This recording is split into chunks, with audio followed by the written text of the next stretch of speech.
कोई भी सत्य और प्रेम और ईमानदारी का विरोध करने में सक्षम नहीं होगा। क्या आप ईमानदार हैं? मृत्यु तक निस्वार्थ और साहस प्रेम में, फिर डरना नहीं, मौत भी नहीं। प्रकृति के अस्तित्व का मूल्य कार्य आत्मा की शिक्षा है। हम देश के हर घर को धर्मार्थ शरण में बदल सकते हैं। हम भूमि को अस्पतालों से भर सकते हैं, लेकिन मनुष्य का दुख तब तक बना रहेगा जब तक मनुष्य का चरित्र नहीं बदल जाता। यदि आप जीवन पाना चाहते हैं तो आपको इसके लिए हर पल मरना होगा। जीवन और मृत्यु एक ही वस्तु की भिन्न भिन्न अभिव्यक्तियां हैं, जिन्हें भिन्न भिन्न दृष्टिकोणों से देखा जाता है। वे एक ही लहर का गिरना और उठना दोनों हैं, और दोनों एक ही पूरी है। हे मेरे बच्चों, ध्यान रखना कि केवल कायर और कमजोर लोग ही पाप करते हैं और झूठ बोलते हैं। बहादुर हमेशा नैतिक होते हैं। नैतिक बनने की कोशिश करो, बहादुर बनने की कोशिश करो, सहानुभूति रखने की कोशिश करो, स्वयं पर विश्वास रखो। आप लोग कभी वैदिक ऋषि थे, सिर्फ तुम अलग अलग रूपों में आए हो। बस मैं इस दिन के उजाले के रूप में स्पष्ट देखता हूँ कि आप सभी में अनंत शक्ति है। उसे जगाओ, उठो, उठो, अपने दिल और आत्मा को लगाओ, अपनी कमर कस लो। जीवन छोटा है और इसलिए एक बात निश्चित है, मृत्यु। आइए हम एक महान आदर्श को अपनाएं और उसके लिए अपना पूरा जीवन त्याग दें। जीवन का मूल्य क्या है? मनुष्य का यह वनस्पति छोटा जीवन है। इसे एक उच्च आदर्श के अधीन करना ही जीवन का एकमात्र मूल्य है। आभारी बनो कि गरीब आदमी है, ताकि उसे उपहार देकर तुम अपनी मदद कर सको। पूर्णता प्राप्त नहीं करनी है, यह पहले से ही हमारे भीतर है। हमारा कर्तव्य है कि प्रत्येक व्यक्ति को उसके अपने उच्चतम विचार पर जीने के संघर्ष में प्रोत्साहित करें और साथ ही साथ आदर्श को सत्य के यथासंभव निकट बनाने का प्रयास करें। भारतीय पुराने कथाओं में चक्रों का एक सिद्धांत है कि सभी प्रगति तरंगों के रूप में होती है। मोक्ष या किसी अन्य पुरस्कार के लिए भी भगवान की पूजा करना भी उतना ही प्रतीत है। प्यार कोई इनाम नहीं जानता। परमेश्वर को अपना प्रेम दो, परंतु उसके बदले प्रार्थना के द्वारा भी कुछ न मांगो। भगवान में धर्म स्वतंत्रता में परिणत होता है। यह प्रमाण है जो गति के रूप में प्रकट हो रहा है। आंतरिक और बाहरी प्रकृति, मानव और पदार्थ, समय और स्थान में है और कार्य कारण के नियम से बंधे हैं। सभी वास्तविक प्रगति धीमी होनी चाहिए। जैसा कारण है वैसा ही प्रभाव होगा। कारण कभी भी प्रभाव से अलग नहीं होता है। प्रभाव होता है, लेकिन कारण दूसरे रूप में पुनः उत्पन्न होता है। हिंदू सोच के अनुसार विवाह एक विशेष अधिकार के बजाय एक कर्तव्य है। जब तक द्वेष और ईर्ष्या और अहंकार प्रबल रहेगा, तब तक कोई अच्छाई नहीं है। यदि स्वयं पर विश्वास अधिक व्यापक रूप से सिखाया और अभ्यास किया गया होता, तो मुझे यकीन है कि हमारे पास मौजूद बुराइयों और दुखों का एक बहुत बड़ा हिस्सा गायब हो गया होता। भारत में नारीत्व का आदर्श मातृत्व है। वह अद्भुत निस्वार्थ, सर्व दुख सदा क्षमा करने वाली माँ है। इसलिए मनुष्य वेदांत दर्शन के अनुसार ब्राह्मण में सबसे महान प्राणी है। मेरा विश्वास युवा पीढ़ी आधुनिक पीढ़ी में है। उनमें से मेरे कार्यकर्ता आएंगे। वे शेरों की तरह सारी समस्या का समाधान निकालेंगे। मैं इस दुनिया से नफरत करता हूँ।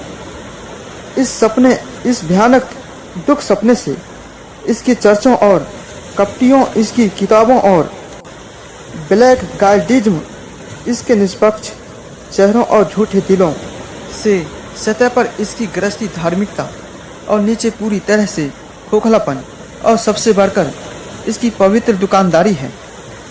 बुद्ध ने निम्न प्राणियों के प्रति दया की शिक्षा दी है और तब से भारत में ऐसा कोई संप्रदाय नहीं है जिसने सभी प्राणियों को, यहाँ तक कि जानवरों को भी दान की शिक्षा ना दी हो।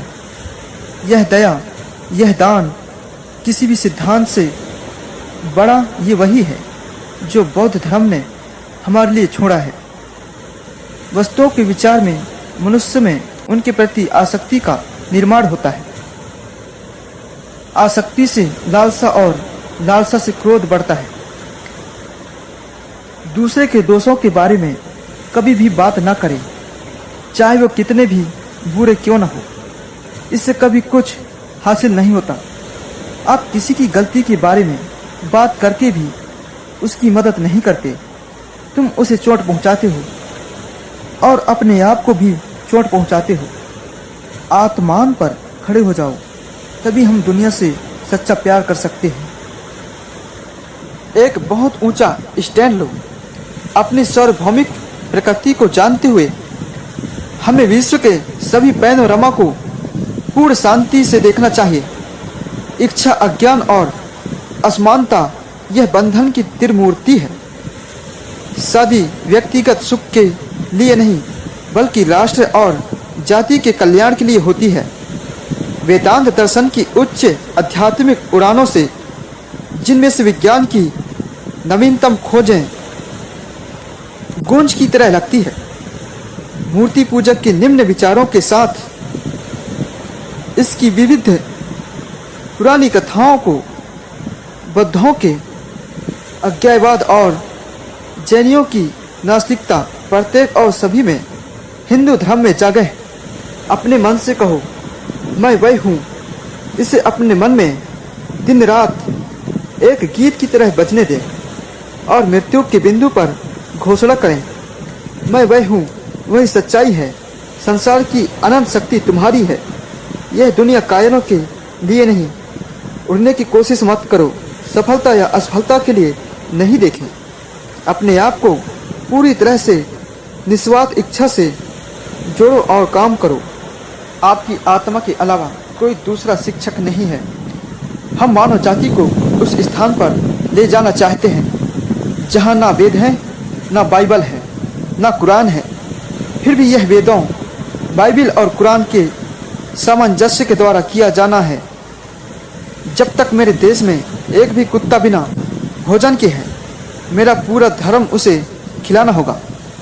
कुत्तों, शेरों, बिल्लियों और नागों जैसे जानवरों के मन भी संगीत से मुग्ध हो जाते हैं।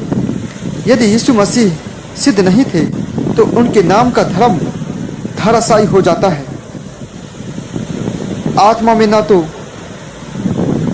जाति है और ना ही अपूर्णता है।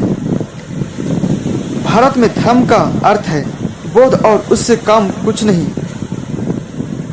नदी किसे कहते हैं? हर पल पानी बदल रहा है, किनारा बदल रहा है, हर पल माहौल बदल रहा है।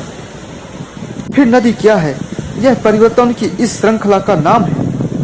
पुरुष है ब्राह्मण का महान आकर्षक, यद्यपि अछूत और ब्राह्मण से असंभव बद्ध, फिर भी यह संपूर्ण को आकर्षित करता है। ब्राह्मण दूसरों का भला करने से ही व्यक्ति अपनी भलाई प्राप्त करता है। मनुष्य पेट द्वारा निर्देशित होता है, वह चलता है और पेट पहले जाता है और सिर बाद में।